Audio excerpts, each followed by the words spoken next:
Bismillahirrahmanirrahim. Assalamualaikum warahmatullahi wabarakatuh dan salam sejahtera.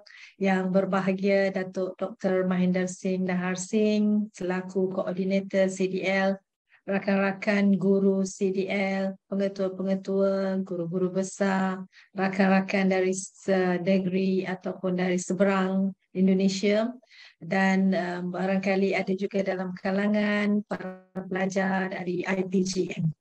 Baik, terima kasih kerana masih lagi setia bersama rancangan Hands-on Online Session dan juga Snippet Reflects On yang setiap minggu pada setiap hari Jumaat ke udara, dan tuan-tuan dan puan-puan masih setia bersama kami.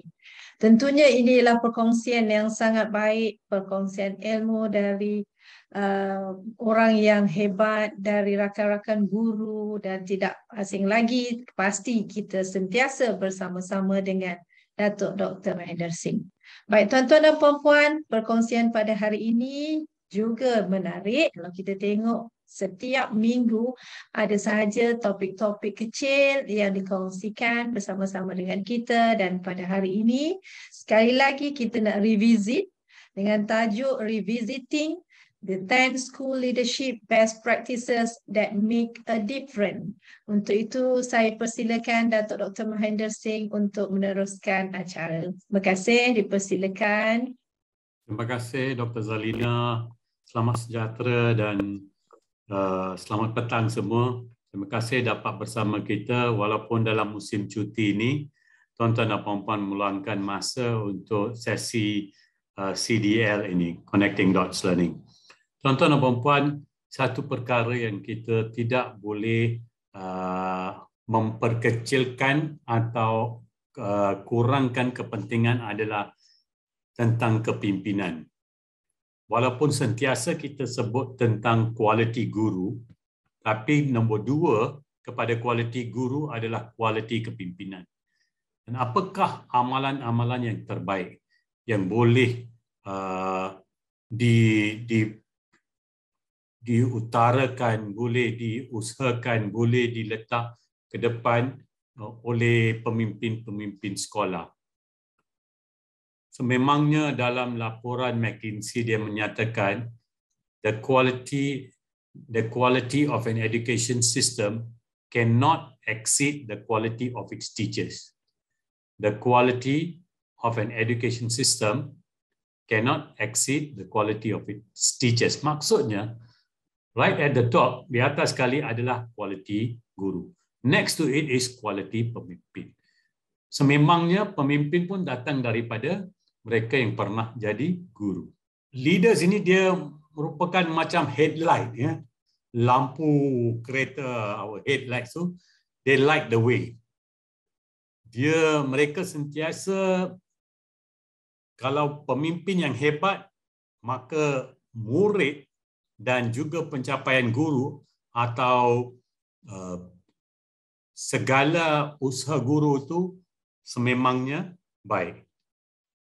Part of being a good leader is being visible. Artinya anda sentiasanya dikenali, orang kenal, pernah sembang dengan guru besar, pengetuanya, dan bukan saja pengetua atau guru besar muncul bila ada sesuatu yang tak kena. Kalau murid buat sesuatu yang tak betul, baru pengetua dikenali oleh murid. Tapi murid dan guru harus kenali pengetua atau barisan pemimpin mereka. Dalam semasa saya menjadi timbalan pengarah di IPG, saya cuba aturkan perjumpaan dengan setiap pensyarah. Dan setiap pensyarah saya aturkan perjumpaan untuk sembang saja, kadang-kadang dapat idea daripada mereka atau kongsi idea. Dan mereka yang nak bersara, beberapa hari sebelum mereka bersara, saya akan adakan exit interview untuk juga dapat pandangan mereka. Saya kata negatif atau apa pun diterima. Tidak ada kaitan, tidak akan mempengaruhi apa-apa markah dan sebagainya. Selalunya orang kadang-kadang risau kalau saya kata yang negatif, mungkin pihak kepimpinan akan nak buat sesuatu yang tidak kena nanti. No, it doesn't work that way. Ya, sebagai pemimpin kita mesti dapat feedback. Dan sentiasa pemimpin ni dia akan tunjukkan concern dia bahawa dia care, dia ambil tahu tentang murid dan juga gurunya. Kerana saya pernah kata kita ada zaman industrial revolution, kita ada informational revolution, now it is emotional revolution. Dalam emotional revolution, para staf kita ni sentiasa nak seseorang pemimpin yang bertimbang rasa, yang memahami dan walaupun kita mengharapkan yang terbaik daripada guru-guru kita, tapi aspek pertimbangan emosi itu, empathy itu dan simpati itu sangat penting. So apa dia 10 school leadership best practices? Yang pertama, attend activities, hadir activity. Walaupun apa kecil pun event itu, sebaik-baiknya hadir. Kalau pengetua atau guru besar tak dapat hadir, penolong kanan harus hadir. Saya pernah mengajar di Maktab Tentera. Di sana etosnya kalau pasukan hoki RMC, Royal Military College main, semua guru kena turun. Itu etos dia, itu budaya dia. Itu decorum dia. You must be there. So benda itu menunjukkan kepada murid dan juga kepada cikgu, guru-guru yang lain bahawa we are all together. Dan kalau ada aktiviti bukan sukan pun, guru sukan pun akan hadir juga. Kalau debat dan sebagainya, perbahasan, semua guru akan hadir. Right? Next please. So attend activities, hadir aktiviti. Yang kedua, be accessible. Kita jangan, saya tak pernah amalkan pintu tutup pejabat saya. Pejabat saya, anybody can walk in. Kalau saya sibuk, mungkin saya akan tentukan waktu yang lebih sesuai di mana kita boleh bertemu. But it's accessible kepada semua. Kadang-kadang kita sibuk. Orang datang jumpa kita, ada juga pemimpin yang dia tak tengok pun, tak ada eye contact dengan dan dia buat kerja tu. Itu adalah satu amalan yang tidak kita galakkan. Yes, kita sibuk dengan paperwork. Saya fikir lebih baik saya kekal sampai pukul 7 malam di pejabat untuk clearkan paperwork daripada saya tidak mengutamakan. Kadang kalau ada satu yang terlalu penting, apa yang saya buat ialah saya minta maaf pada, I say if you don't mind, I need to clear this, but please what you are saying saya sedang mendengar. Tapi saya tidak jadikan itu satu budaya. So let's prioritize people and not paperwork. Let's bagi masa bila dengan staff kita.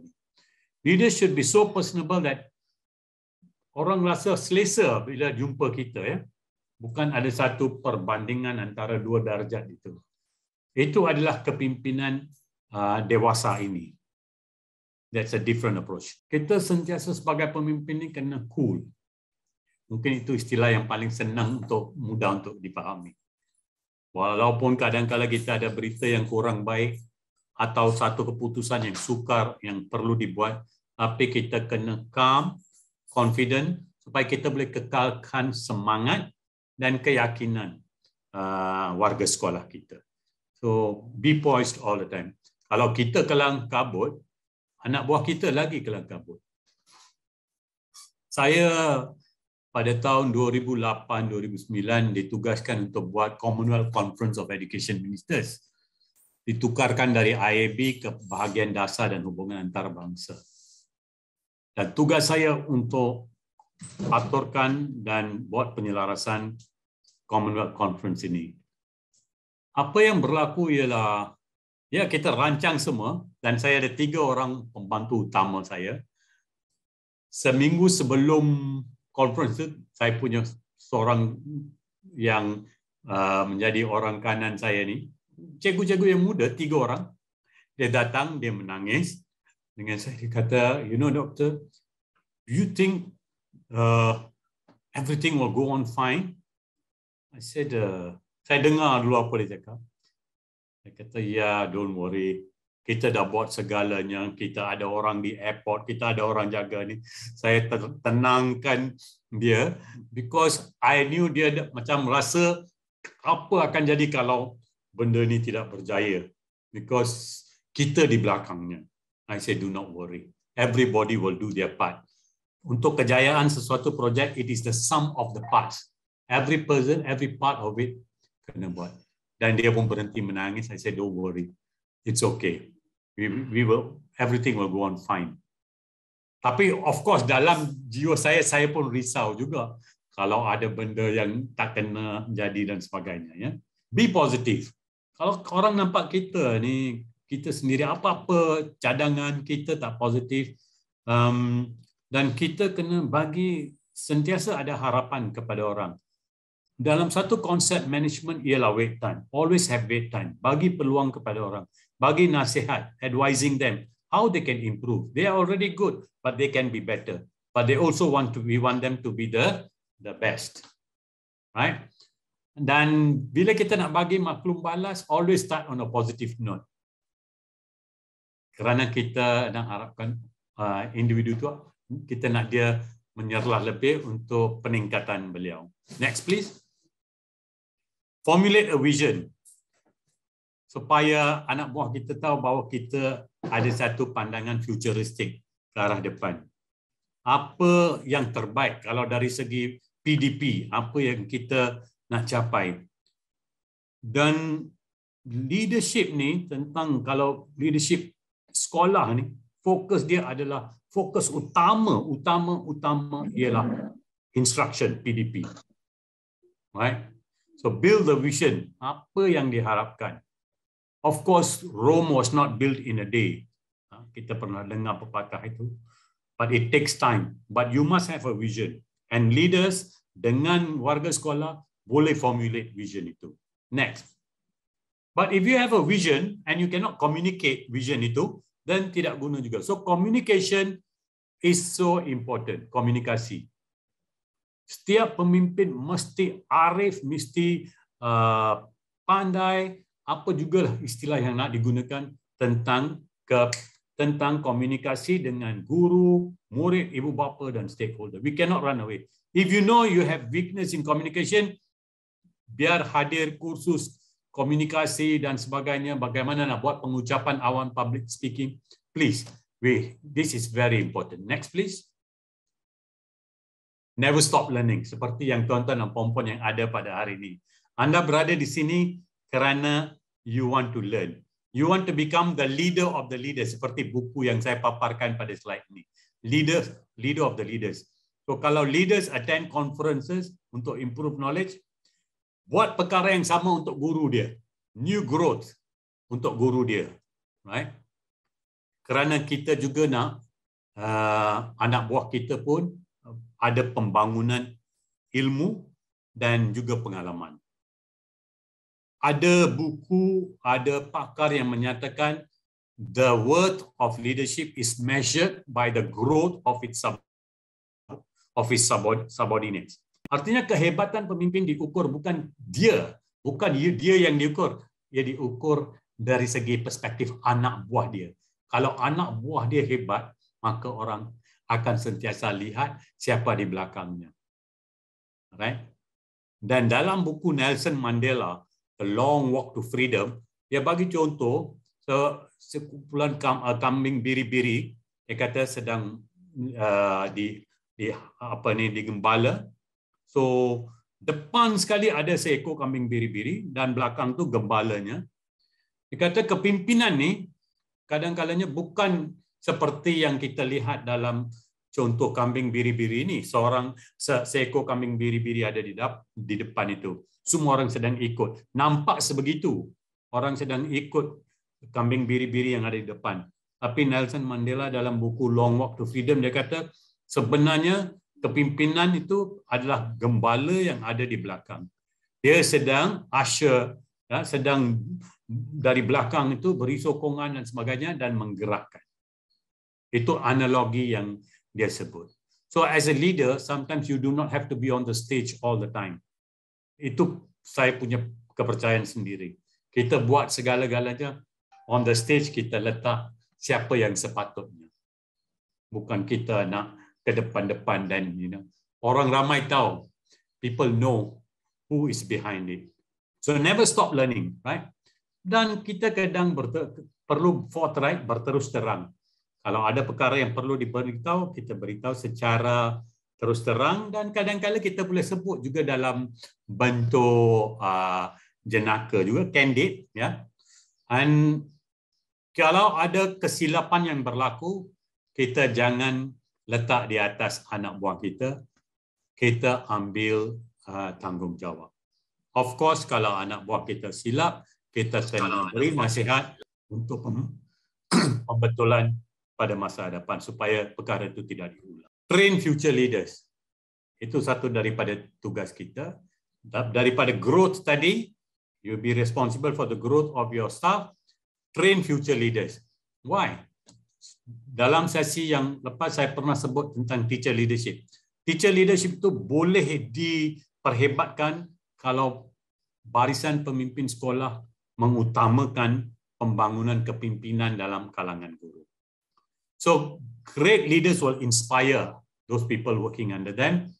Dan ini yang paling penting. The school is better off if it has more great leaders instead of just one. Kalau kita ada ramai guru yang hebat, boleh menang pertandingan untuk membangunkan bakat murid dan sebagainya, dia sendiri pun ada bakat cikgu tu, maka kita melahirkan lebih ramai pemimpin. Dan ingat, pemimpin yang kita lahirkan itu, kita bangunkan itu, mereka tak akan lupa. People never forget. Sampai 2 minggu lepas pun, saya masih menerima satu mesej daripada pegawai saya, dan dia sebut tentang apa yang dia belajar. So people never forget, itu terbukti, ya. Listen is the magic of listening and being listened to. Respectful listening. This is satu daripada kualiti yang terpenting. A leader must listen. Kadang-kadang kita terbawa-bawa, termasuk saya pun, untuk cakap. Tapi saya jangka, saya perlu dan kita perlu ingatkan diri kita, we have to listen sometimes. So listen to your teachers, listen to your students, listen to parents, listen to stakeholders. Bukan saja itu, kita faham tentang apa bakat, talent mereka, apa interest mereka, apa passion mereka.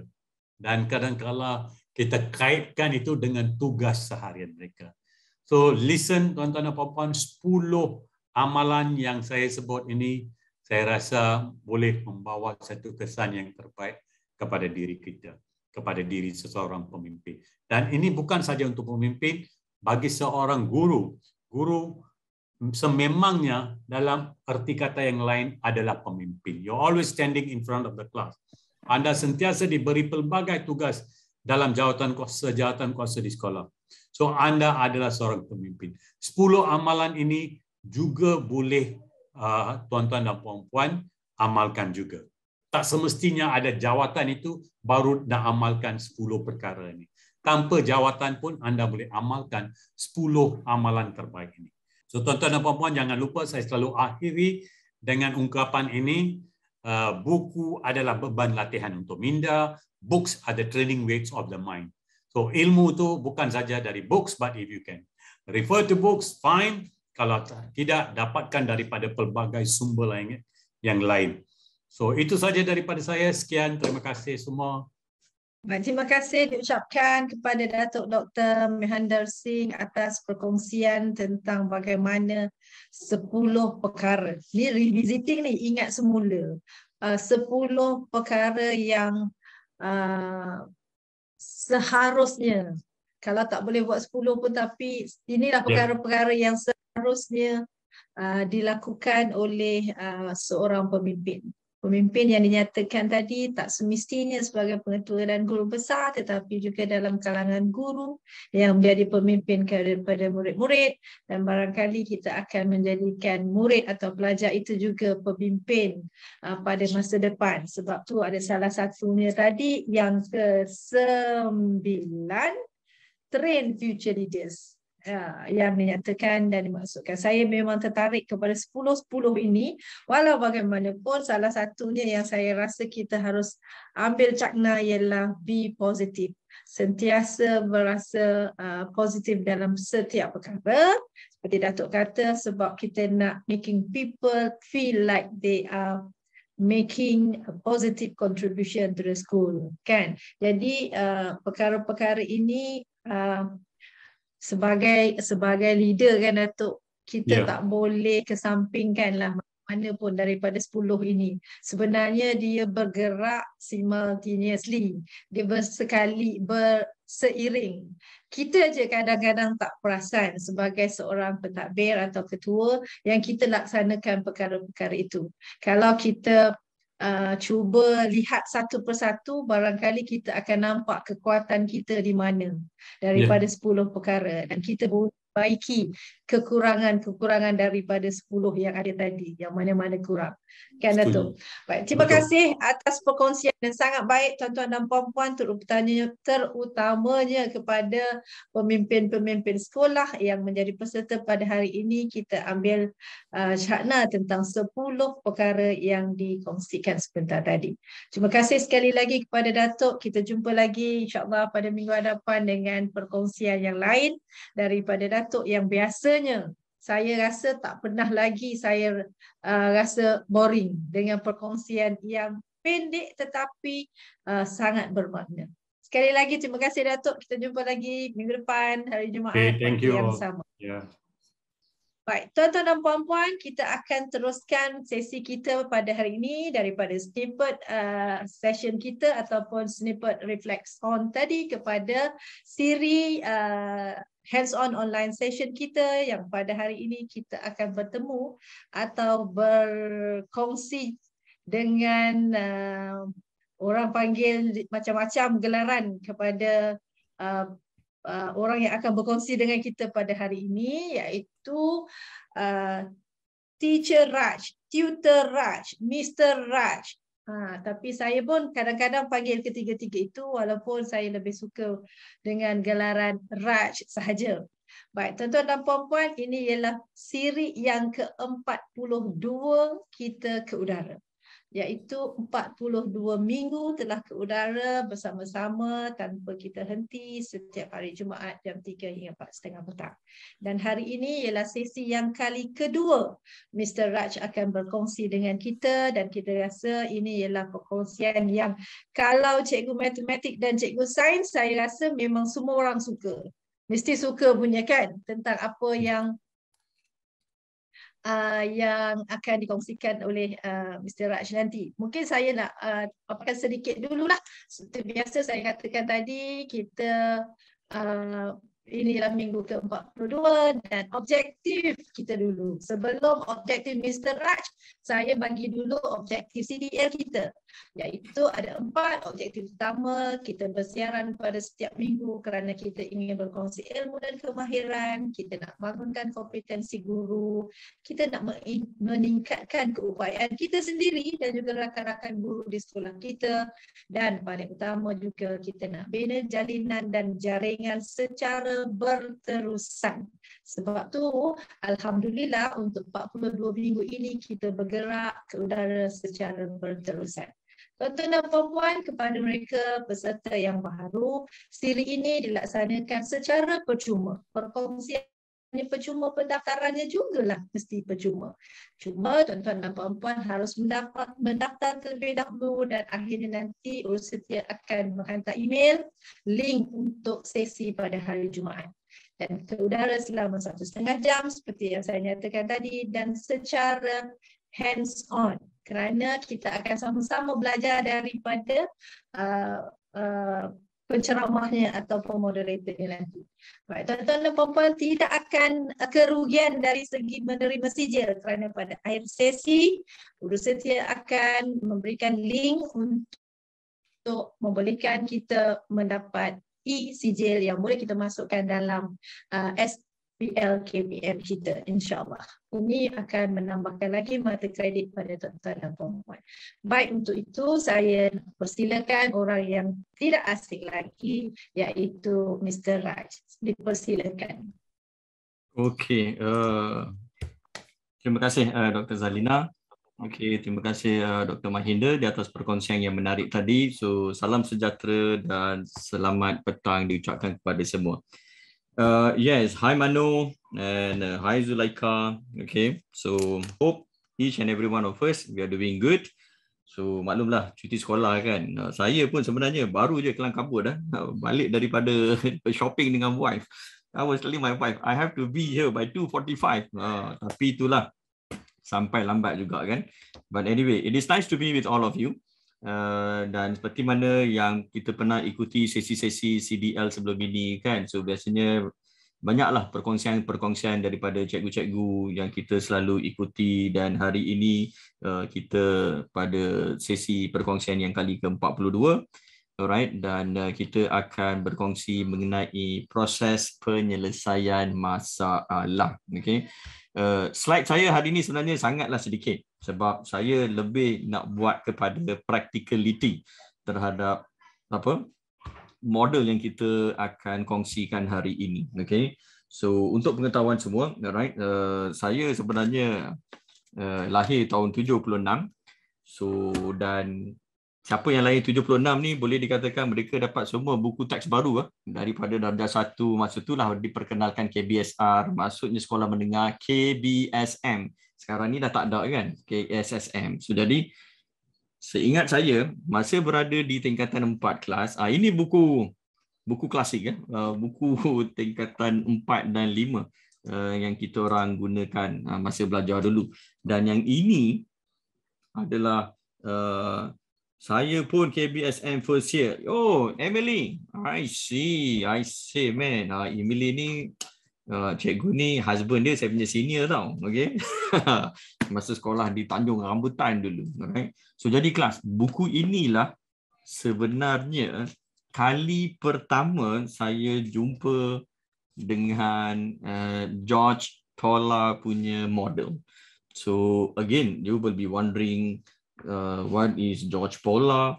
So macam mana rupa si Mamat George Pola ini, model dia apa kelebihan kegunaan model dia itu tadi. So sebenarnya izinkan saya sharekan sedikit, alright. So apa yang kita perlu ketahui melalui si model Pola ini tadi. Okay. So let me share the screen. Okay. Kelas, screen ni nampak jelas ke ataupun kabur ke? Sebab kadang-kadang bila kita share ni kan, ada pelajar yang akan bagi tahu, oh ni tak jelas lah. Saya pun tak tahu line saya yang tak betul ke. Jelas. Jelas Okay. Jelas. So alright. So ini sebenarnya adalah yang saya ambil gambar ini tadi daripada buku teks muka surat 5. So this is the one class. Okay. So kalau kita lihat, dia ceritalah 4 proses yang akan berlaku di dalam nak menyelesaikan sesuatu masalah. Nampak mudah sahaja. Okay. Dan yang menariknya di sini, walaupun 4 ini nampak macam logik. Okay, but then kadang-kadang bila berbicara dengan anak murid kan, ataupun pernah juga saya buat bengkel dengan guru-guru. So bila kita nak tahu actually apa yang diorang tahu, apa yang diorang nak buat, apa strategi dia. So it is very interesting. Secara tak langsung dengan tak sedarnya kita sebenarnya dah buat benda yang ini. Okay, cumanya mungkin dilakukan secara spontan. Alright. So dan memang ramai guru-guru pun sebenarnya dia takkan terangkan dengan begitu detail pun apa masalah dia nak rancang apa this and that, because benda ini kita lakukan secara tak sedar. Okay. But then bila kita belajar dengan lebih detail pasal proses ini tadi, dia akan menjadi satu, kata orang tu, perjalanan kita dalam nak menyelesaikan sesuatu masalah itu nanti dia akan jadi lebih tersusun, dan dia punya strategi-strategi kepelbagaian yang kita nak gunakan itu pun tadi kelas, dia akan memberikan kita satu pemikiran yang terbuka. Maksudnya kita tak rigid. kononnya nak selesaikan masalah ini saja jawapan dia. Tidak, dia ada banyak benda yang kita boleh lakukan. Alright, so this is the thing class. Okay, 4 strategi proses dia tu tadi. Tapi di sini apa yang sebenarnya lebih menarik tadi adalah pola itu tadi. Okay, dia sebenarnya lebih menekankan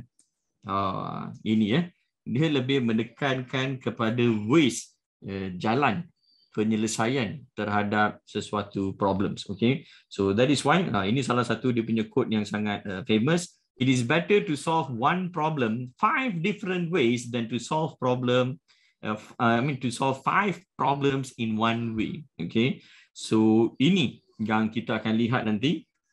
Ada berapa cara sebenarnya kalau tadi kita diberikan sesuatu masalah, apakah yang boleh kita lakukan. But then again, mungkin Raj, sorry, boleh letak dalam bentuk slideshow. Tadi tu dia tak slideshow. Oh, I see. Okay. Alright. Thank you. So yeah, the point here is bila kita nak cari sesuatu masalah itu tadi dengan pelbagai kaedah yang berlainan, what is the main problem here? The problem here di sini tadi adalah dia depends. Anak murid kita tu tadi ataupun kita sendiri mengajar anak murid itu tadi peringkat sekolah menengah rendah ataupun sekolah menengah atas ataupun sekolah rendah. Sebab sebagai contoh, kalau kita berbicara mengenai segitiga, so segitiga kalau kita nak tahu apakah dia punya luas, kalau sekolah rendah kita didedahkan dengan setengah kali tapak kali tinggi. Tapi kalau kita pergi ke sekolah menengah, kita ada Heron's formula, kita ada yang setengah ABC sin theta itu tadi, alright, ataupun mungkin kaedah yang menggunakan shoelace method, okay, yang kita selalu jumpa bila deal di dalam kita punya geometry coordinate. So there are so many ways actually to find that. So kadang-kadang dia bila kita gunakan model ini nanti, so we have to take extra precautions. Okay, bila kita nak dedahkan seberapa banyak method yang boleh, alright. But then again, even kalau kita nak gunakan yang setengah kali tapak kali tinggi pun, benda itu pun sebenarnya kita boleh lakukan dengan 3 cara. Because setiap segitiga yang kita diberikan itu tadi, so we wanted to see actually setiap sisi itu tadi kalau kita jadikan tapak, then what will be the answer for kita punya segitiga. So later maybe what I will ask you to do here is that, sebab saya akan gunakan GeoGebra, so nanti kita akan sama-sama pilih secara rawat 3 coordinate, and then we will see actually what we can do in order to find those coordinate. Dan kita akan cuba rungkai misteri ini tadi, seberapa banyak penyelesaian yang boleh kita cari. Alright. So jadi kepada guru-guru yang saya hormati, so ini kita sambung kita punya slide presentations ini. Alright, so as you can see, okay, in our next slides ini nanti, apakah yang boleh kita lihat daripada buku yang ditulis oleh George Pola ini tadi. So let me change that. Alright, so there you are. So what happened next? Saya masih tengah share slide yang sepenuhnya ke, ataupun sebab saya nampak lain?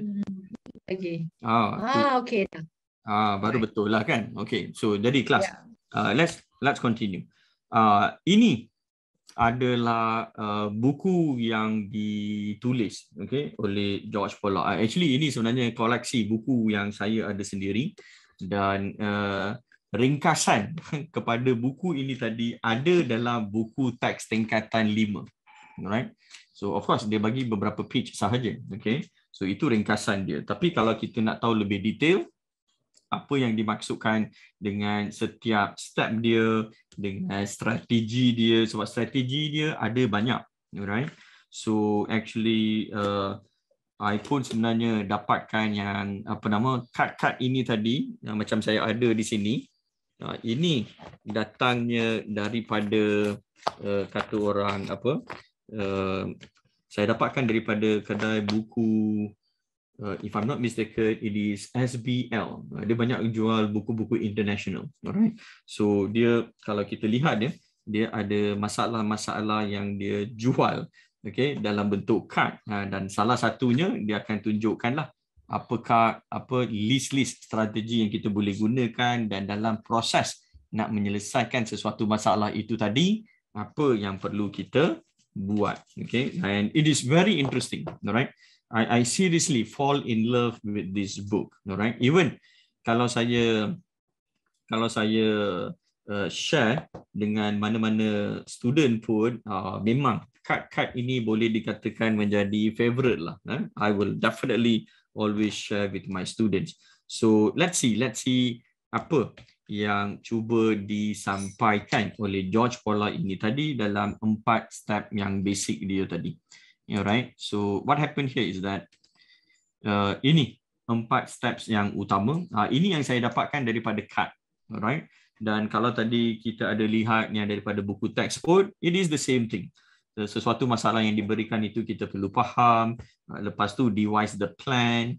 Devise the plan inilah yang sebenarnya kita kena choose strategi. Tapi kalau kita berbicara dengan anak murid, dia suka gunakan istilah teknik. Oh, ini teknik dia ke? Ini tips dia ke? Actually, no. We don't use the technique or the tips or the tricks. Okay? Because benda tu nanti dia akan jadi terlampau khusus. Alright? So, tapi dalam problem solving proses ini tadi, sesuatu masalah itu tadi, kita nak lihat seberapa banyak cara yang boleh kita lakukan. And of course, manakah kaedah ataupun strategi yang terbaik, dia depends on individu. Right? Maybe Dr. Zalina berminat dengan kaedah strategi yang begini, ataupun maybe Cikgu Razia suka begini, Mano suka begitu, Zulaika suka yang ini pula. So each and every one of us, we are unique. Right? So that is why benda-benda begini tadi, dia agak kata orang tu bukanlah sesuatu yang mutlak. Our plan, if we notice, we choose this plan and it didn't work out, so we can always switch to the other plans, right? Dan bila plan itu kita dah pun devisekan dia, kita tahu apa yang kita nak buat, so that's when we carry out this plan. Dan bila kita carry out plan ini tadi, so macam biasa dalam matematik ataupun sains, so kita tak boleh larilah daripada conceptual idea ataupun principle yang kita akan gunakan dalam kiraan kita. And then once we got the answer, what are we going to do? Well, we need to check. So of course, ada setengah akan check daripada jawapan buku. Okay, ada setengah yang akan check dengan substitutekan balik apa jawapan yang diorang dapat tadi ke dalam persamaan. So there are so many ways. Okay, actually we can check on all these things. Alright. So and finally, okay, yang kalau kita lihat di sini, ini yang kita nak tahu sebenarnya, which is the list of problems when we want to solve any given questions. So macam biasa, finding the key information. So maksudnya bila kita diberikan sesuatu masalah, so biasanya kita selalu bagi tahu dengan anak murid kita kan, so apa yang diberi, kalau cari luas, okey, bulatkan luas, highlightkan luas, okey, underlinekan, tulislah supaya benda itu tadi dia akan menjadi fokus utama kepada kita. Alright? And then ada setengah itu, kalau masalah yang diberikan, boleh tak kita translatekan dia, kita terjemahkan masalah itu tadi dalam gambar raja yang ringkas. So biasanya sketch. Alright? Unless kalau tadi kita nak gunakan gambar raja mengikut skala 1:1 tadi, maksudnya the real diagram. So kalau macam itu, kegunaan ataupun penggunaan apps seperti Desmos dan GeoGebra nanti dia akan menjadi sangat relevant. Okay, sebab kita nak tunjukkan the real situasi bila diberikan sesuatu masalah itu tadi. Okay, using manipulative or objects, benda ini biasanya murid-murid tadika ataupun sekolah rendah suka gunakan benda-benda manipulatif ini. Tapi bila kita masuk sekolah menengah, tiba-tiba kegunaan manipulative objects dalam kita punya sesi matematik tiba-tiba dia dah tak digunakan. But then actually it will be fun, okay, if we can use a very simple manipulative objects just to explain problem itu tadi, bukan saja daripada segi drawing the image, but then if we can even show them the actual objects yang ada kaitannya dengan masalah, okay, dan finding the pattern. Yang ini pun menarik. So dekat sini dia kena deduce kan, bila dia tengok apakah corak yang dia dapat, sebab kadang-kadang masalah itu sangat besar.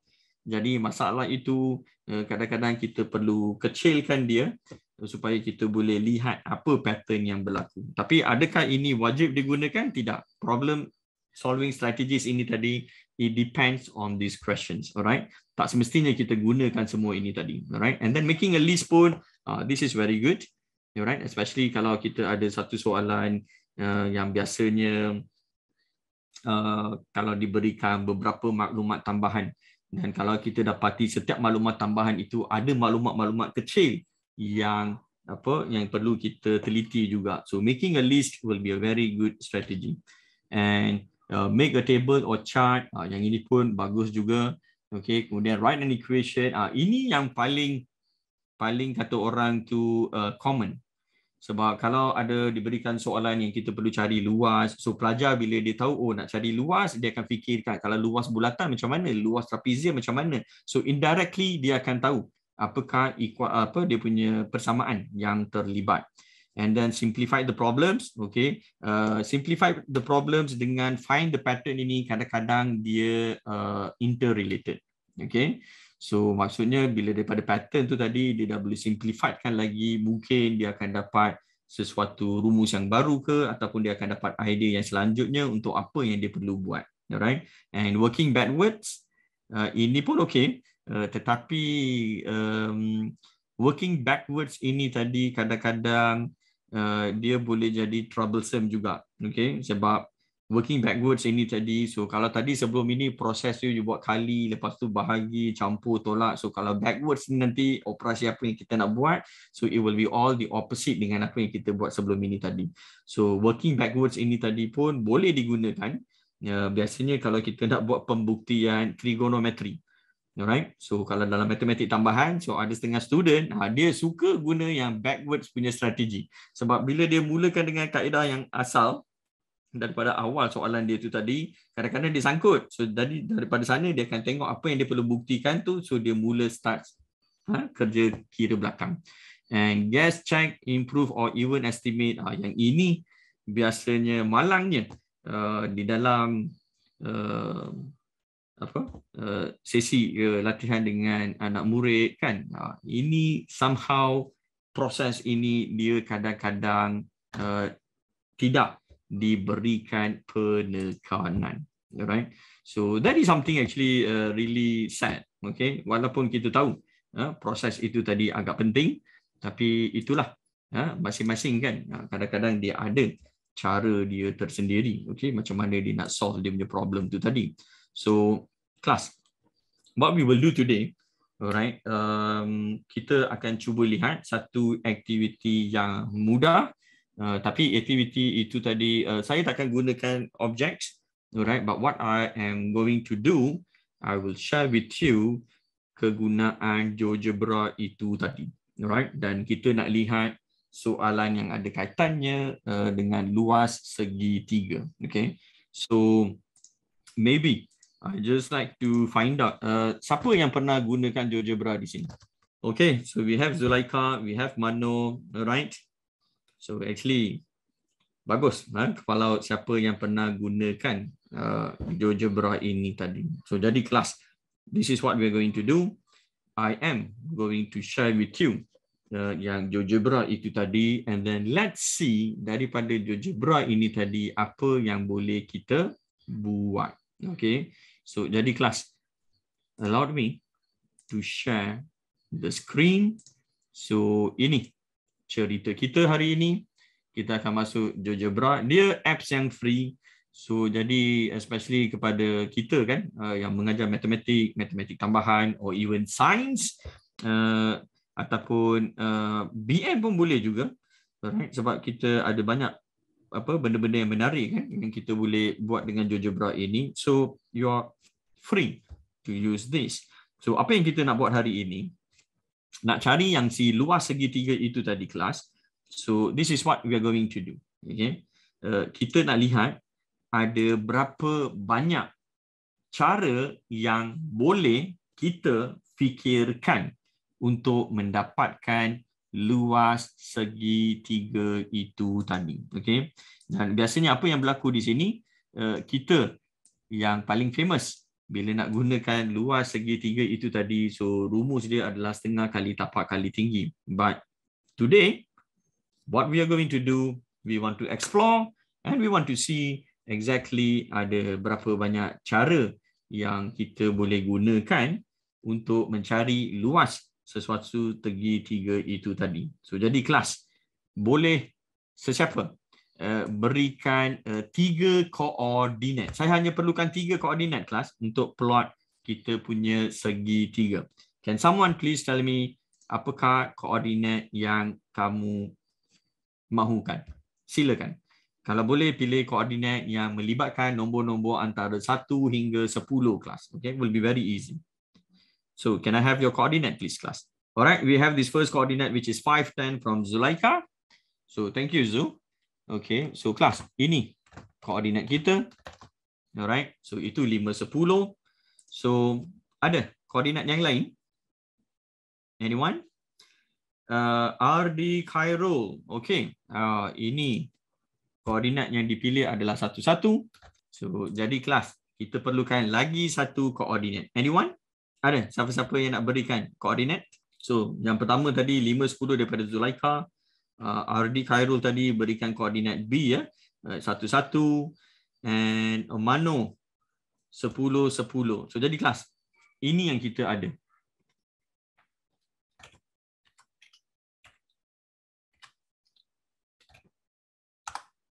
So, excuse me. So there you are. So daripada sini sekarang, so apa yang perlu kita lakukan tadi adalah kita boleh bentukkan kita punya polygon. So it is pretty straightforward. And kelas, kalau tadi kita nak cari luas, inilah akan berlakunya satu proses yang sangat kata orang apa tadi, istimewa. Alright, so can I just change this color first and just get rid of the axis. So based on this, apa yang kita nak buat, kita nak cari dia punya luas. And of course kelas, luas ini tadi kalau kita gunakan GeoGebra, kita boleh dapatkan dengan mudah sebab di dalam GeoGebra ini tadi kelas, so dia memang dah ada tools-tools yang akan memudahkan kita mencari jawapan. So jadi kalau di sini kita pergi dekat area, kita tekan saja polygon yang kita buat tadi kelas, so kita dapat area dia tadi 23. Okay? Tetapi kalau nak lebih tepat lagi, kadang-kadang jawapan dia dah bundarkan. So jadi kelas, so kalau kita nak tepat lagi, so kadang-kadang kita boleh pilih lah dalam satu tempat perpuluhan ke, 3 tempat perpuluhan ke. So semua ini tadi ni kita boleh gunakan. But in this case I will just leave it as 3 decimal places or maybe let's say just 2. Alright. So jadi kelas, ini area yang kita dapat tadi. Tapi persoalannya sekarang, kalau kita tunjukkan dekat murid, okey, luas dia tadi adalah 22.5. So jadi kalau kita suruh dia untuk cari mana datangnya 22.5 itu tadi kelas, of course kita perlu tunjukkan kepada anak murid kita tadi sisi-sisi segitiga kita ini tadi. Alright, so itu yang perlu kita lakukan. Okay, tetapi what are we going to do now is that kalau ikutkan pola tadi, kita tahu masalah dia yang kita nak cari luas. So apakah strategi yang kita nak gunakan sekarang? So what exactly we are going to do over here in order to find si segitiga ini tadi luas dia. So apa yang perlu kita lakukan? So kelas, apa kata, let me open up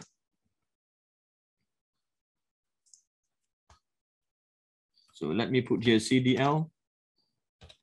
So jadi kelas. Okay, so kita dalam proses bila nak share dengan anak murid ini tadi, apa yang kita nak buat tadi adalah mengkongsikan seberapa banyak kaedah yang boleh kita tunjukkan dengan anak murid kita tadi untuk cari dia punya luas. So jadi itu yang kita nak buat. And now bila kita masukkan di sini, alright, so kalau kita lihatkan yang model, si pola itu tadi, kita nak masuk ke dalam step yang kedua. So sekarang kita nak tahu apakah planning kita tadi untuk nak mencari dia punya luas. So what do you think we need to do next whenever we come to this stage, yang mana kita nak plan, kita nak devise dia punya strategi untuk cari dia punya luas. So anyone, do you know what we need to do next? Okay. So jadi di sini macam saya katakan tadi, dia ada banyak cara yang boleh kita lakukan. So apa yang saya akan buat, saya akan kopikan gambar raja ini, sebab setiap gambar raja ini tadi kelas, kita nak lihat ada berapa banyak strategi kiraan yang boleh kita gunakan. Zulaika, 1/3 really? So let's find out.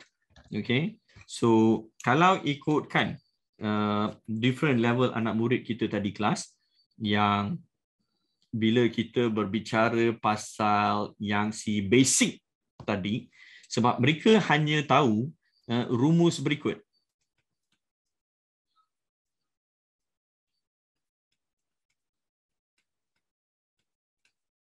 So yang ini saja yang diorang tahu kelas. Setengah kali tapak kali tinggi. So kalau itulah yang mereka ketahui, persoalannya sekarang di sini, yang mana satu kita akan jadikan tapak, yang mana satu kita akan jadikan tinggi. Because if you see here, right, kalau ada pelajar ini tadi, dia akan buat seperti berikut. 1/2 dan ini yang dia jadikan tapak, BC. So kalau BC ini adalah tapak, tinggi dia yang mana? Kalau ikutkan pelajar yang lagi satu ni pula kelas, di sini dia akan gunakan 1/2 yang mungkin AB dia akan jadikan tapak. So soalannya, kalau AB ini tapak, tinggi dia yang mana? So macam mana dengan pelajar yang ini pula?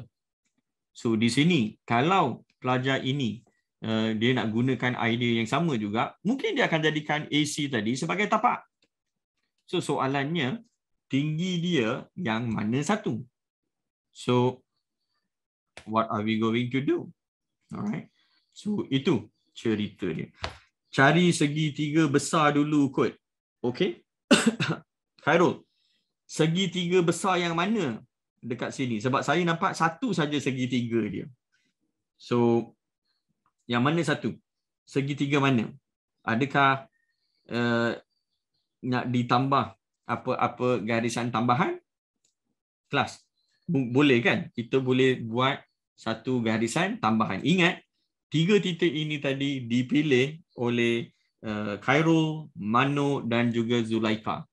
So dalam soalan ini sekelas, bila pelajar yang pilih, problem kita di sini sekarang adalah kita sendiri pun tak tahu apa jawapan dia sebenarnya.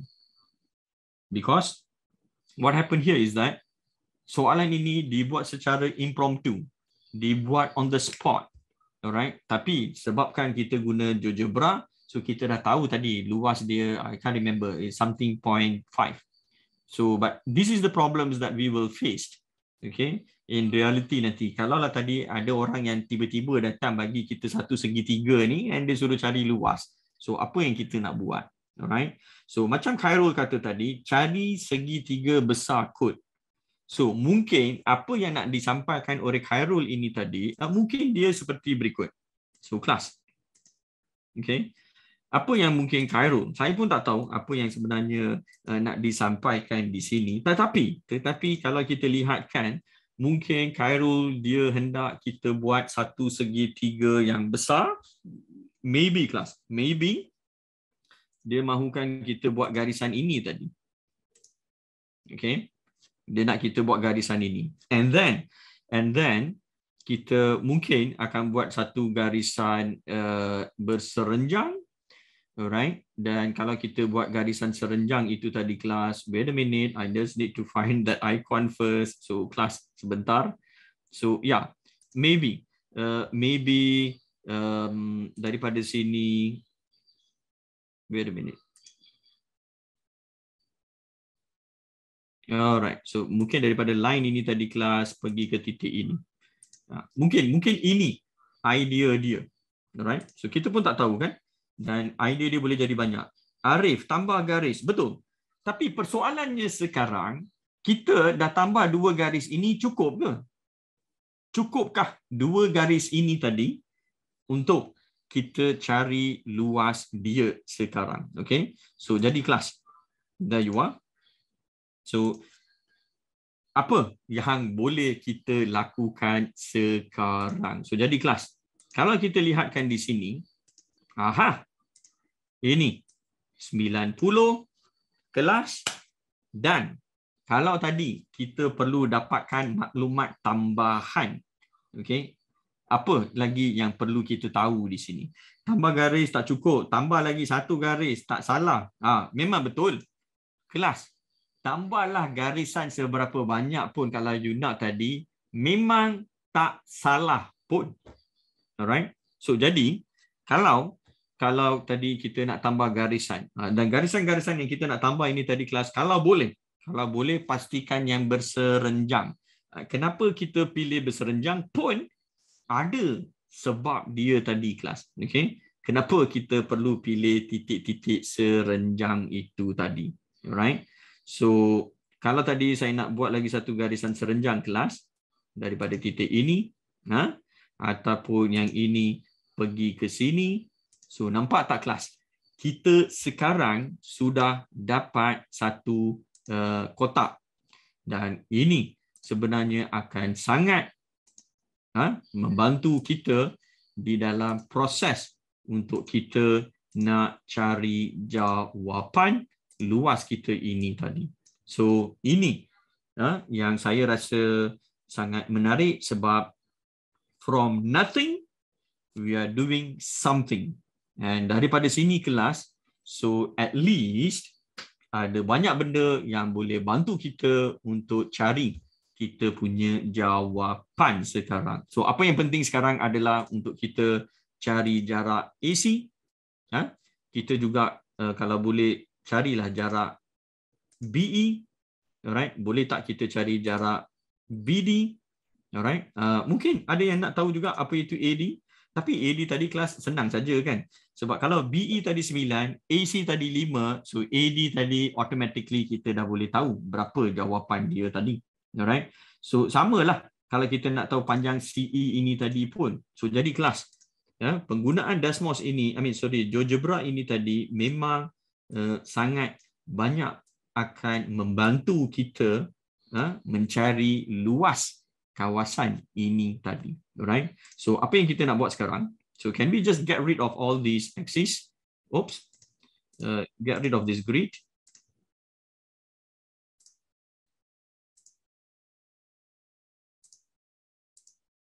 So this is what we have. Oh, by the way, what we can do now, we can add additional polygon class. And do the same thing over here. So ingat, kita nak cuba cari seberapa banyak cara untuk nak selesaikan masalah ini tadi. So jadi kelas. So there you are. And what we can do now, so jadi kelas, apa kata kita copy, dan sekarang kita lihat, okay, kalau tadi yang ini, okay, so sekarang daripada Roy tadi tu dia kata tambah garisan dia, nampak tak kelas apa yang berlaku?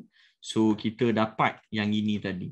So jadi kelas, Apakah proses dia tadi untuk kita nak cari jawapannya di sini? Okay. So ingat tak yang dia punya strategi-strategi itu tadi yang ada beberapa, you nak cari persamaan ke, equation dia ke, nak lukiskan, ini kita dah buat.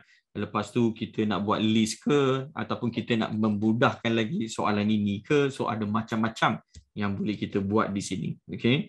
So class, what do you think? What do you think we need to do in order to find the answer over here? Any idea? Kita nak dapatkan the general idea saja macam mana untuk kita cari luas kawasan segitiga ABC ini tadi.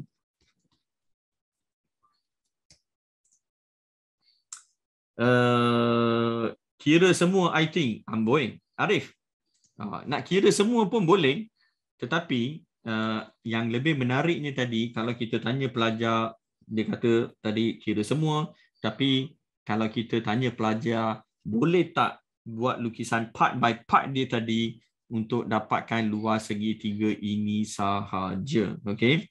So forgot how to do? Do not worry. Okay. This is just for fun. So ada setengah pelajar, dengan adanya data ini sahaja kelas, dia dah boleh cari jawapan dia. So maksudnya dia akan tunjukkan method 1 kelas. Sebab dia tahu dia mesti setengah kena kali dengan tapak, kena kali dengan tinggi. Dan apa yang pentingnya di sini tadi kelas, mereka kena tahulah syarat ini tadi kan, yang base dengan height tadi kelas mesti membentuk 90. So that is what they need to find out over here. So kalau tadi ini dia punya base, so tinggi dia daripada sini mestilah kena pergi dekat base itu tadi yang membentuk 90 darjah. So jadi dia akan ambil 5 ini tadi dan dia akan kalikan dengan 9 ini tadi kelas. So that's how dia akan dapat dia punya luas itu tadi. Itu direct. Okay. Tapi ada juga pelajar dia akan buat seperti berikut. So luas BCD tolak luas BAD. Oh, Mamma Mia, Khairul, I like your style. So class, this is interesting, alright? So bukanlah kita nak tunjuk macam mana dapat ini, tapi ini proses yang kita nak tunjukkan bila kita gunakan George Polar model itu tadi. So how the students can join us and give the idea what exactly dia boleh buat. So macam yang diberikan oleh Khairul tadi, dia kata kita cuba cari luas kawasan yang ini tadi. Sebab itu kelas, dia punya labeling yang selalu kita bagi tahu dengan anak murid kan, kenapa dia penting. Okay? Dia cari luas segitiga BCD tadi dan dia tahu ini yang kita nak cari dalam ni tadi. And this is A. So dan dia tolakkan dengan segitiga yang ini tadi. So which is D, A, B, and of course dia akan dapatlah segitiga yang dikehendaki, which is ABC. So this is good, right? This is fantastic because you know the area over here, you know what is the base, you know what is the height, the base here, the height over here. So tolakkan kita boleh dapat jawapan, tak salah. Betul, alright? So setakat ini kita ada dua cara, right? Tapi pengalaman bila buat aktiviti ini bersama dengan pelajar, ada pelajar dia akan berikan idea yang lagi satu. Okay, walaupun ini tadi dah cukup bagus, tapi dia rasakan dia perlu cari keseluruhan rajah itu tadi yang diperlu tolakkan dengan segitiga yang ini, yang diperlu tolakkan dengan segitiga yang ini tadi kelas. Ada yang akan berikan format ini tadi kelas. Alright. So memang tak salah kita raikan apa jua kaedah yang pelajar ingin kongsikan. So you see, so this is it. But then again, we want to know which one will make sense. And at the end of the day, biar pelajar sendiri yang tentukan mana satu kaedah yang lebih senang, yang lebih serasi, yang lebih mereka suka jika dibandingkan dengan beberapa kaedah yang diberikan kepada mereka. Alright. So anyway, Khairul, thank you so much. Okay, I love that idea. So, tapi kelas, itu kalau tadi kita gunakan formula setengah kali tapak kali tinggi. Alright? Tapi memang kata orang tu sebab kita gunakan garisan-garisan yang kita tambah di luar. Tetapi balik kepada soalan asal yang mana ini. Kalau ini yang dijadikan tapak, tinggi dia mana? Kalau ini tapak, tinggi dia di mana? Ini tapak, tinggi dia di mana? So, jadi kelas. Ini sebenarnya problem yang sangat besar. Alright? But then, if everything goes well, actually, yang ini pun akan jadi satu benda yang mudah untuk dilakukan. Okay? Sebab, kita tahu kalau BC ini tapak, tinggi dia kelas, ni, BC tapak ini daripada A ini yang kita akan bagi tahu pelajar ini tinggi dia dan ini mesti 90. So jadi katakanlah kita labelkan ini sebagai P. So jadi kita dah boleh tahu tinggi dia tadi mestilah AP. So that is the case. Alright. But what if kalau student tu dia kata AC yang saya nak jadikan tapak. Well, kalau AC yang you jadikan tapak, daripada titik B ini tadi, kita akan buat satu garisan yang menyentuh garisan AC. So, this is what normally we explain to our kids because ini mesti 90. And secara tak langsung, alright, kalau kita dah, ini kita letak Q. So, that's it. You ada AC sebagai tapak, BQ tadi adalah tinggi segitiga dia tadi. So, this is it. BQ. So, you will get the answer. Now, tapi itu yang sebenarnya dilakukan oleh pelajar di sini tadi. You see, dia tahu ini 5 dan dia extendkan yang base ini tadi supaya tinggi itu tadi boleh bersilang dengan base dia. So, that's it. So, 5 dengan 9 tadi kelas ini yang digunakan dalam explanation yang sebelum ini tadi. So, what about this one? Sekiranya AB yang dijadikan tapak. So kalau AB yang kita jadikan tapak, kita tahu garisan ini sekarang kita terpaksa extendkan dia. Alright, dan yang ini kita akan turunkan and there you are. This is perpendicular, right? So ini tadi katakan kita anggap dia sebagai R. So CR yang perlu mereka cari tadi and bingo, they will get the answer. So this is one of the teknik yang mereka boleh gunakan. Okay, so actually I'm sorry, it is not the technique, but one of the strategy yang mereka boleh fikirkan untuk dapatkan dia punya jawapan. Tetapi bagaimana dengan pelajar yang berada di sekolah menengah? Do you think they need to use this? Sepatutnya tak juga. Okay, because kalau kita lihat di sekolah menengah yang mana pelajar yang ambil AdMath terutamanya, mereka didedahkan dengan satu formula yang sangat menarik, iaitu mereka kena tahu panjang ini tadi kelas. Okay, dan mereka juga perlu tahu panjang BC. So, dengan mengetahui panjang-panjang ini tadi kelas, so apa lagi yang mereka perlu tahu? Mereka perlu tahu sudut-sudut itu tadi. So, panjang AB kali panjang BC. Yes, Arif. Panjang itu you cari and then you kena tahulah dia punya sudut tadi kan. So, jadi kelas. Ini yang kita nak sharekan dengan anak murid kita tadi. Okay. So, apakah strategi lain yang mereka boleh gunakan untuk cari luas dia tadi.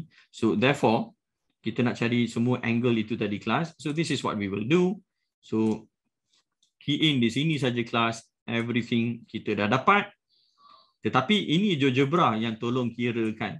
Tapi kalau tadi kita nak suruh pelajar cari secara manual, so that's when dia akan mula apply sin, cos dan tangent. So I think connect dot learnings memang baguslah apa yang kita tengah buat sekarang ini. Daripada satu topik itu tadi, okay, kita dah nak cari luas, tapi kita nak cari angle itu tadi, kita dah boleh connectkan sisi-sisi segitiga itu tadi kelas dengan menggunakan topik trigonometri, nak cari sudut-sudut dalaman dia tadi. Okay, so this is some of the things yang kita boleh gunakan. Alright, so we have to find the sudut and the luas before getting the answer. No. Yes, you find the sudut and you find the sisi dia tadi kelas. Benda ini tadi baru kita gunakan untuk cari dia punya luas. Simple as that. So back to our drawing. So kelas, ini yang perlu kita ambil. So can I just change the color over here? I don't need that. Okay kelas, sebab saya nak fokuskan tadi kepada kita punya segitiga itu sahaja. Alright. So jadi kelas, let's see what we can do. Alright. So yang ini.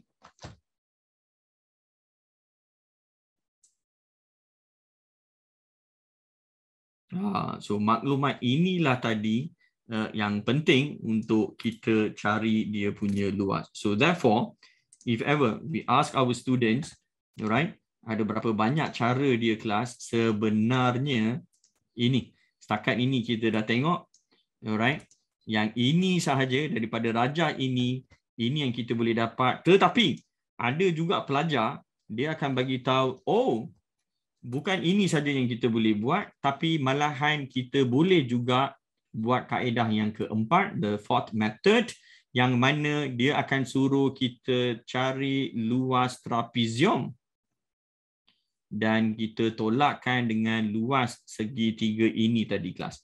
So trapezium dia tadi adalah yang A, C, E, and this is B kelas, and over here this is C, this is E, and this is B. So jadi kelas, we will still get luas kawasan segitiga yang kita nak tadi daripada kaedah yang ini.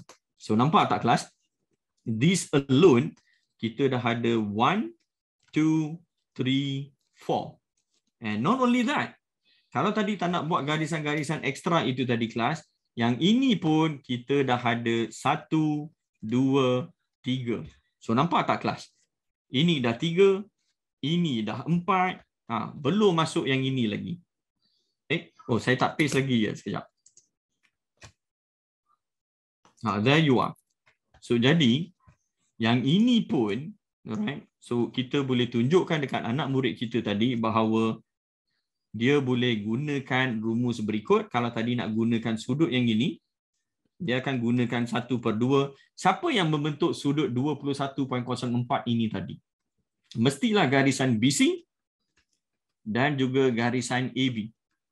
So garisan AB, garisan BC membentuk sudut 21.04. Kita darabkan dengan sin 21.04. Tetapi kalau dia tak nak gunakan garisan BC dengan AC, BC dengan AB ini tadi, dia boleh gunakan sudut yang gini. Dan sudut ini tadi kita tahu terhasil daripada persilangan garisan AC dan juga garisan BC. You see? And then apa sudut dia tadi? Ini tadi adalah 45. And of course, the final one, it will be over here, which is 1/2. Okay, kita ada garisan AB tadi yang bersilang dengan garisan AC membentuk sudut 113.96. So there you are. Tapi betul ke? Betul ke semua ini tadi akan memberikan jawapan yang sama ataupun hampir sama? You see? So this is nanti for the students, for them to figure out, for them to find out what would be the answer. So jadi kelas, can you see that? Over here kita ada 3, yang ini pun kita ada 3, ini kita ada 4. So, ada berapa? Alright. Tetapi, bukan itu saja yang kita boleh buat.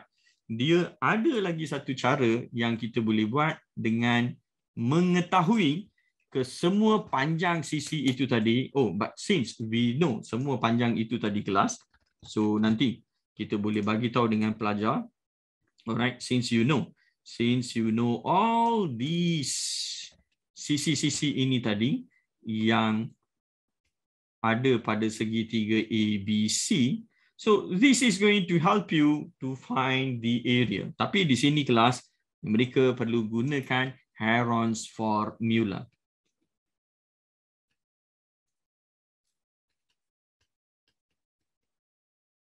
So, apa cerita Heron's formula ini tadi?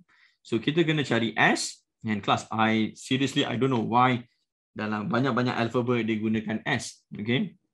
So apa yang dia buat, dia akan campurkan panjang ini dan panjang yang ini. Alright. So dia akan ambil AC, dia akan ambil AB, and then dia akan ambil BC. Semuanya dia bahagi 2. Itu nilai S. Lepas tu bila you nak cari luas, sangat mudah. Ambil saja S itu tadi, kalikan dengan S yang ditolakkan dengan AC, kalikan dengan panjang S yang ditolakkan dengan AB, kemudian kalikan panjang S yang ditolakkan dengan BC. Semuanya ini tadi kita punca kuasa 2kan. Itu dia punya formula kelas. So you have all this, you gunakan, bingo. You will get the answer. Wow, banyak strategi boleh guna. Yes, Khairul. Alright. You have so many ways exactly to find the answer daripada soalan segitiga itu tadi. Ingat kelas, walaupun kita tak ada skema, right? Because soalan itu tadi dia buat secara random, secara spontan. So, tetapi menggunakan setiap strategi itu tadi by right, dia patutnya dapat jawapan yang sama. Tapi andai kata kita dapat jawapan yang lain, itulah masanya yang kita perlu lihat kembali apa yang tak kena dengan strategi yang telah kita susun. You see? So, buat masa sekarang kelas, kita sebenarnya masih dalam device, step yang kedua.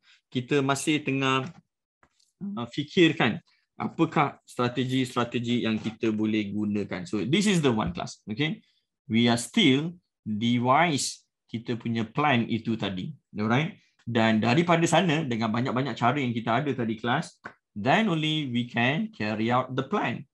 Of course, nanti ada yang akan tanya pula, siapa yang ajar matematik tambahan, dia tahulah nak buat semua ini tadi. Yes, that will be added advantage sebab ada banyak yang kita boleh lihat. Tetapi kepada kita yang baru ajar luas segi 3 menggunakan setengah kali tapak kali tinggi saja pun, sebenarnya yang kaedah yang kita dah kongsikan yang ini pun sebenarnya dah cukup bagus, okay, untuk mereka berfikir, untuk mereka berkomunikasi antara rakan-rakan mereka tadi, apa yang perlu dibuat. You see that? So that's it. Yang ini memang budak sekolah rendah boleh buat, yang ini memang budak sekolah rendah pun boleh fikirkan. Tapi yang ini, this is special. Ini memang kita perlukan pengetahuan bila kita pergi ke sekolah menengah. Okay? Bukan itu saja. Yang ini pun, ini di sekolah menengah. You got that? So, that's the case. Tetapi, adakah ini sahaja cara dia untuk kita nak cari luas? Okay? Tak juga. Kebetulan ABC ini tadi datangnya daripada pilihan koordinat peserta kita. So, jadi kita sekarang boleh gunakan shoelace method. Alright? So, menggunakan shoelace method ini tadi pun dah boleh bantu kita untuk mencari dia punya luas.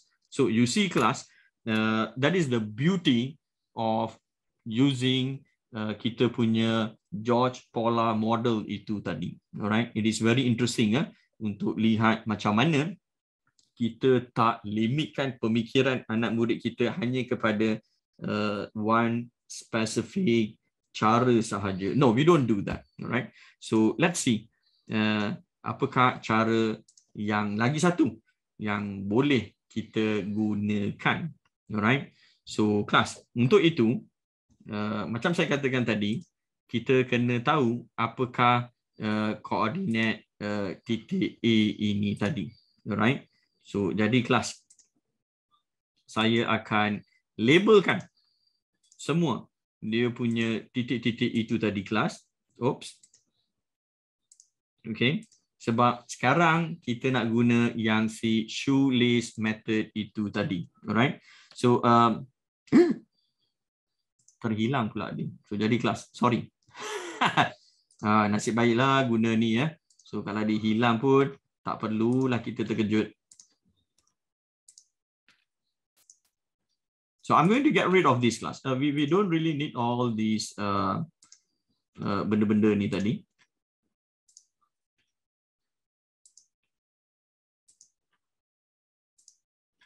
So, back to the basic.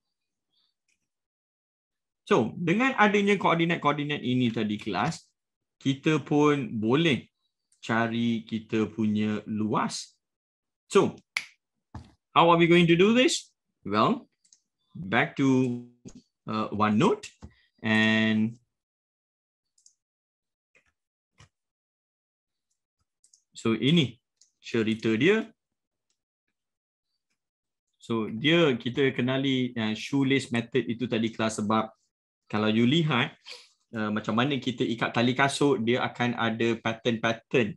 You remember kalau you tarik tali kasut tu, selalu kita akan nampak yang pattern yang ini dekat kasut kita. Alright. So itu sebab dikenalinya sebagai shoelace method. Alright. So shoelace method ini pula apa cerita dia? Dia akan ceritakan bahawa kalaulah koordinat ini tadi x1, y1, x2, y2, x3, y3.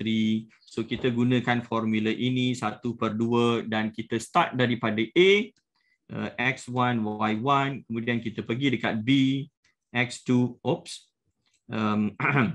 x2, y2, pergi ke B saya x3, y3 kelas. Tapi tak apalah, saya bergerak daripada A pergi ke C, dan C saya akan pergi ke B. So tak kira kelas ikut jam ataupun lawan jam. Should not be a problem here. Alright. And then we go back to the original point class, which is x1, y1. So class, ini formula dia. So apa yang you perlu buat, kenapa ada tanda model di sini pun ada cerita dia tadi kelas, sebab dalam ini jawapan ni boleh jadi positif ataupun negatif, but we are just interested with the positive answer. Okay. So ini yang kita akan campurkan. So dia akan tahulah nanti kalau pelajar-pelajar ni kita dedahkan dia punya apa formula, dia tahu apa yang dia perlu buat. So semua ini tadi kita kalikan, and then selepas itu kita kalikan yang ini, tapi ini semua sekarang kita perlu tolakkan dia. And betul ke kita akan dapat semua jawapan ini tadi yang sama? Well, benda ini kita discuss dengan pelajar, tapi biarlah pelajar sendiri yang gunakan apa yang dah didiscuss ini tadi dalam step yang kedua untuk dia menentusahkan sama ada jawapan luas yang akan kita perolehi ini tadi sama ataupun tidak. Alright. So yeah, that is my sharing for today actually. Okay. So bila kita lihat di sini, and then kita boleh tahu betapa indahnya sesuatu soalan matematik itu tadi. Alright. And someone messaged me personally. Okay. Dia kata, cubalah check sama ada semua jawapan ini sama ataupun tidak. Actually, that is not my intention. Okay.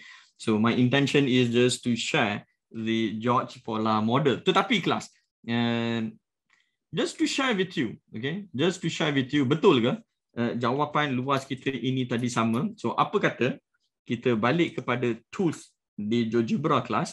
Saya nak cari luas ini tadi. So kelas, kita dapat luas dia tadi 22.5. So apa kata kita semak sekarang, betul ke luas dia itu tadi sepatutnya 22.5. How are you going to find that answer, class? Okay, so kita ada beberapa point di sini yang kita boleh lihat dan kita boleh kira sendiri dan tengoklah sama ada jawapan dia tadi semua itu sama ataupun tidak. So saya berminat dengan yang ini tadi, kelas. Okay, since you asked for that, alright, I will just share with you. And you check for yourself, alright, sama ada jawapan yang kita dapat ini tadi sama untuk kesemua ini nanti, alright. So just for a demo sake, so kita ambil yang ini satu, yang ini tadi kita letak dua. So jadi kelas, this is I'm going to do yang BC kali AB tadi, kelas. So BC kita tadi 12.73,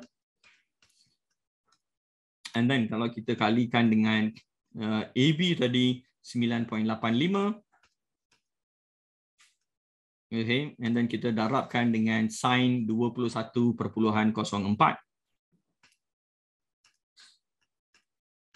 So if everything goes well, kita patut dapat 22.5 kelas. So there you are.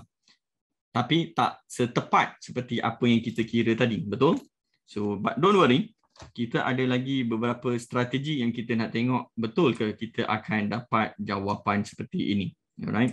So let's paste that over here. Now, kalau kita lompat kepada yang ini pula, so apa yang akan kita perolehi? So sekali lagi, satu yang kita bahagikan dengan 2. Alright. And then selepas itu, alamak, saya suka guna yang inilah. Okay. So 1/2. Okay. Just to semak, nak puas hatikan orang yang bertanya tadi. So AC kita berapa? AC kita tadi 5. And then kita akan kalikan dengan BC. BC tadi 12.73 kelas. And kalau kita kalikan dengan sudutnya tadi, cantik sudut ini 45 kelas. Okay. So kita kalikan dengan sin 45. So let's see what we will get. So kelas, ini yang kita dapat. So dekat sinilah pelajar kadang-kadang dia akan rasa confused sedikit. Sebab ini 22.5036 bla bla bla bla, yang ini 22.508 something. So tapi kelas, kenapa berlakunya begini dan kita tak dapat jawapan tepat seperti apa yang diberikan dalam GeoGebra? Kena faham, bila kita pilih si GeoGebra ini tadi kelas, kita sebenarnya pilih untuk berikan jawapan sampai satu tempat perpuluhan. But then kita juga pilih, kalau tadi kita pilih sampai 5 tempat perpuluhan, so jadi kelas apa yang berlaku sebenarnya di sini dia patut bagi jawapan tepat 22.5. Tetapi yang kita kira di sini tadi, kenapa dapat jawapan macam ini? The reason dia tadi kelas, sebab si panjang yang ini kita ambil 12.73. Tetapi kalau tadi kita ambil sedetail-detail yang kita boleh buat tadi kelas, let's see what will be the answer over here. So jadi kelas, panjang ini tadi kita tahu 5 dan cuba lihat panjang BC tadi kelas. So sekarang dia lebih detail. So jadi di sini kalaulah sekarang kita gunakan formula yang sama tetapi bukan lagi 12.7 seperti mana yang kita kira di sini tadi kelas. Ini 12.73 tapi sekarang kita nak kira menggunakan nilai yang lebih detail ini tadi. So apakah yang akan berlaku? So jadi kelas, let's see what we are going to get. So this is 12.7 and we have 2.792. So class, let's check it out. So you will get 22.499999. Now class, can you see that? So perubahan ini sahaja kelas, dia sudah berikan jawapan ini tadi. Kalau you hampirkan memang dapat 22.5 kelas. Okay, so I find that this is very interesting. Okay kelas, sebab kalau kita lihat apa yang kita buat di sini, kiraan ini tadi memberikan 22.5 tetapi kiraan ini 22.49999 dengan mengambil 12.72792. So jadi kelas, perubahan titik perpuluhan ini, itu sebabnya kadang-kadang kalau kita explain dengan anak murid kan, kenapa pembundaran, kenapa significant figures dia itu penting. So itu salah satu yang selalu kita boleh kongsikan. Okay, so that the student will understand kenapa pembundaran ini tadi sangat penting.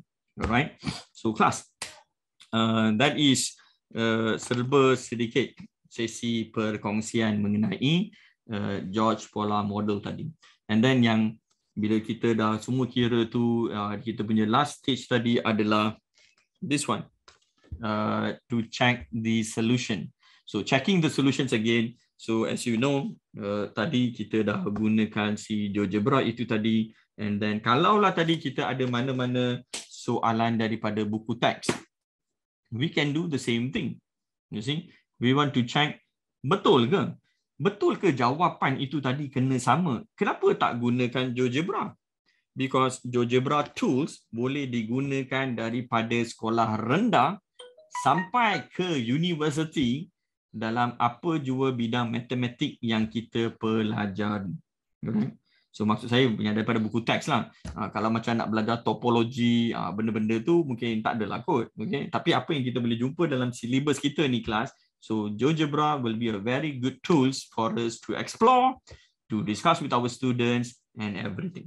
Alright. So macam, okay. That is another message coming in. Tapi kita nak tahu jugalah kan. Yes, teacher fast. Okay. So nanti kalau ada yang tanya kan, apa lagi yang kita boleh buat dengan George Polar model ini tadi? Macam-macam. Kelas. Of course, dia punya specifically penggunaan dia dalam matematik. Alright. Tetapi sebenarnya untuk benda-benda lain pun kita boleh gunakan juga. Okay. So tak kira lah apa masalah yang kita ada. So mungkin dia ada something to do with you punya simpanan wang.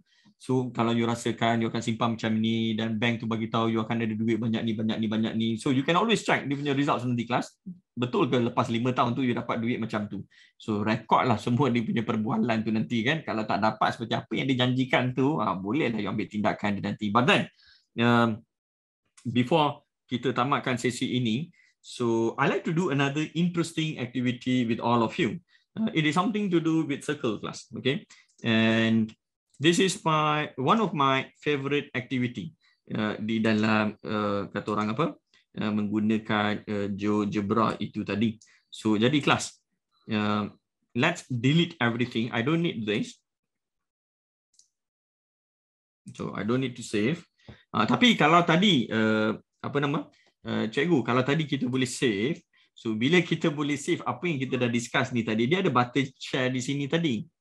Okay, so kita boleh share link dengan pelajar kita supaya apa yang kita dah berikan plan-plan mereka untuk mereka carry out, cari jawapan dia tadi.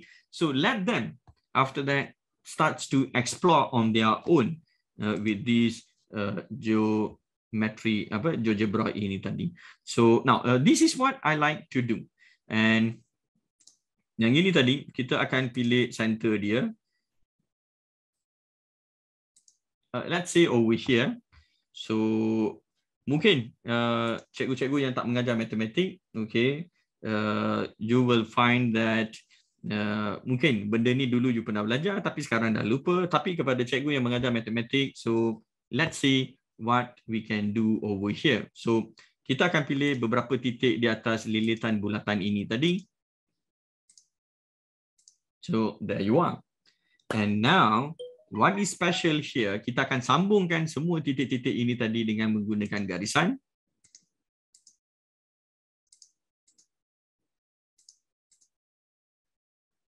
So what are we going to do over here? All right. So let me find the intersection between dua garisan ini tadi. Where is that? There you are. So now that's it. Now this is going to be very interesting, especially bila kadang-kadang kita nak pelajar kita tu tadi bina dia punya maths conjecture. Alright. So kita nak dia lihat apa yang berlaku, kita nak dia lihat fahamkan pattern-pattern dia di sini. Okay, untuk dia dapatkan idea. So jadi now this is what we can do. Kalau tadi kita tanya dengan anak murid kita tadi kan, masalah dia kita nak bagi tahu sudut ini dengan sudut di sini agak-agak sama ataupun tidak. Okay, so what do you think? Of course, for siapa yang mengajar matematik mestilah dia tahu jawapan ini tadi dengan mudah. But then kalau kita tanya anak murid, macam-macam jawapan dia akan bagi.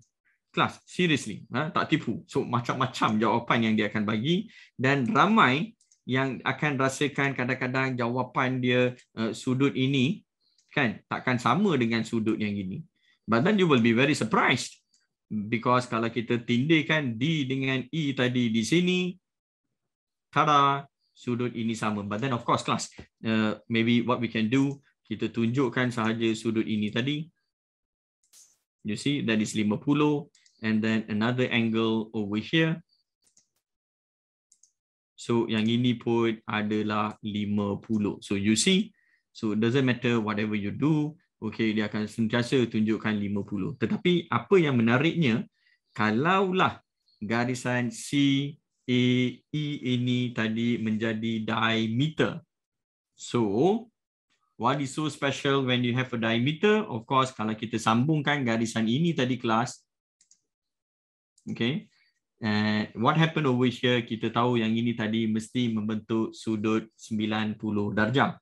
So jadi kita boleh tanya murid kita, kalau yang ini 50, yang ini tadi berapa? So of course, they can always figure out, okay, berapakah sudut dia di sana tadi. So these are the some of these interesting activity yang kita boleh buat dan diselitkan dengan model pola itu tadi. Okay, so itu sahaja yang saya ingin kongsikan dalam siri CDL yang ke-42 ini tadi. Alright, so I do hope dengan perkongsian how to solve it, okay, dengan menggunakan segitiga itu tadi, yang mana koordinat-koordinat itu tadi diberikan oleh Khairul, Mano, Zulaika. So jadi kelas, daripada sana again, kita tak tahu pun apa jawapan dia, tetapi menggunakan GeoGebra ataupun Desmos itu tadi kelas, dia akan sangat membantu.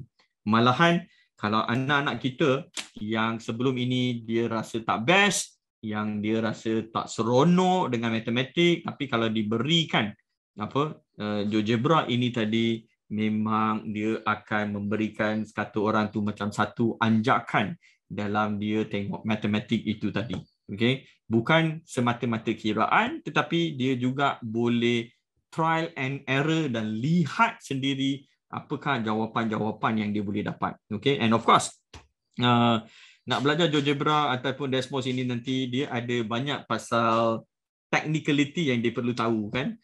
Tapi itu is just a small method sahaja. Okay, because benda ini macam yang segitiga, dia boleh gunakan bukan saja untuk luas, bukan saja untuk perimeter, tapi kalau dia belajar trigonometri pun dia boleh guna, dia belajar untuk Pythagoras pun nanti dia boleh lihat. So kegunaan dia sangat meluas.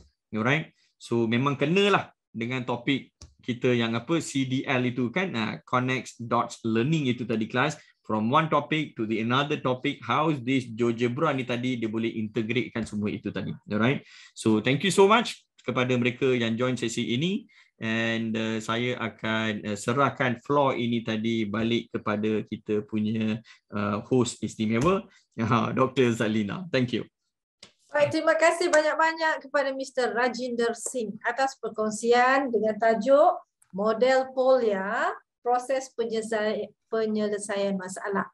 Bila saya tengok tadi, kita pada peringkat awal kita tak sebut pun tajuk, saya dah suspend. Apa agaknya ni nak bercakap ni tentang apa? Tetapi apabila kita Mr. Raj bercerita tentang bagaimana nak menyelesaikan satu-satu problem tu, step-stepnya tadi, saya rasa oh okay, now saya tahu.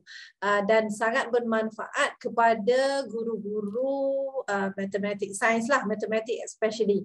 Mungkin tidak kepada saya sangat kerana saya dah tak tahu dah apa dia dalam GeoGebra ni, nak hubungkan apa ABCD, data apa yang garis apa dia panggil tadi, lebar, ketinggian dan sebagainya. Tetapi kalau apabila saya melihat itu, saya kira itu dia adalah satu yang interesting, yang menarik pada warga pendidik mempelajari kerana ada banyak kaedah untuk menyelesaikan satu-satu masalah. Again, dalam ni pun beberapa orang peserta yang memang komen, oh ada banyak rupanya caranya nak selesaikan. Oh begini, oh begitu. Jadi setidak-tidaknya dia memberikan input dan informasi kepada guru-guru kita tentang setiap permasalahan dalam mata pelajaran ini dengan apa tajuk tadi, model polya ini boleh kita selesaikan dengan baik dengan kepakaran yang ada. Dan saya pasti Mr. Raj memang expertnya dalam bidang ini, boleh bercakap berjam-jam dengan menarik, especially menggunakan bahan-bahan digital. Medium ini sangat menarik sebab saya tengok dah tarik, ini dah boleh buat. Tak adalah nak guna geometri lagi, nak pusing, nak putar dan sebagainya. Baik tuan-tuan dan puan-puan, inilah perkongsian yang sangat-sangat kita tunggu, terutama kepada guru-guru atau peserta yang terlibat dengan mata pelajaran tersebut.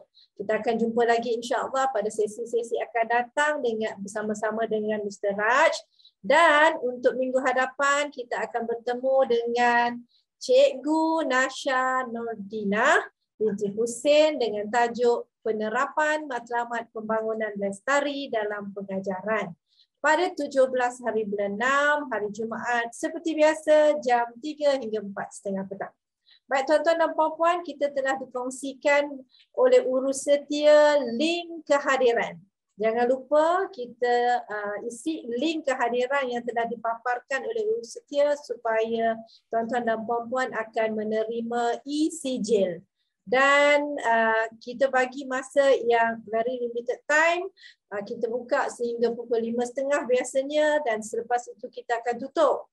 Jadi tuan-tuan dan puan-puan, sambil mendengar saya berceloteh ini, tolonglah isikan link untuk kehadiran tersebut. Kita ada 100 lebih peserta tadi, dan pada waktu yang sama kita juga telah paparkan link untuk pendaftaran sesi minggu hadapan.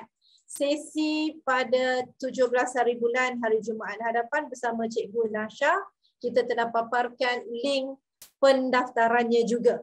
Baik, sebelum kita mengakhiri, ucapan jutaan terima kasih kepada Mr. Rajinder Singh atas perkongsian ini tadi, dan tuan-tuan dan puan-puan, kita onkan kamera untuk sesi penggambaran. Saya takut macam minggu lepas tiba-tiba line saya terputus. Sekarang pun sedang hujan ni. Jadi buka kamera masing-masing untuk kita ambil gambar sebagai kenangan pertama. Kedua untuk dokumentasi pihak CDN lah. Kita ada banyak muka surat tetapi tak banyak yang buka lagi ni. Paparkan wajah masing-masing tuan-tuan dan puan-puan. Cikgu-cikgu sains matematik, guru-guru yang lain. Tu Mr. Raj dah tanya, ada yang berminat dengan bengkel GeoGebra tak? Saya juga mohon urus setia untuk mengambil gambar. Silakan. Ada lagi ramai tak buka kamera ni? Raj, ramai yang berminat tu GeoGebra tu. Baguslah. Bolehlah nanti dibuat sesi GeoGebra dengan Desmos together. Betul, betul.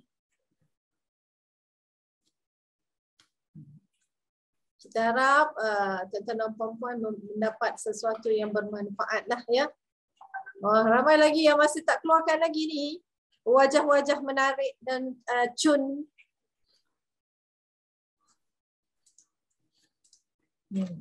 Ready, beberapa muka surat ni ada 5.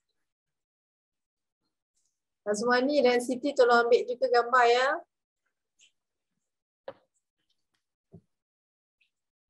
Baik, terima kasih sekali lagi diucapkan kepada Mr. Raj, Rajinder Singh, rakan-rakan pengetua guru besar, rakan-rakan SISC, rakan-rakan guru yang bersama-sama pada hari ini, dan moga sesi ini bermanfaat kepada kita semua. InsyaAllah kita jumpa lagi pada minggu hadapan.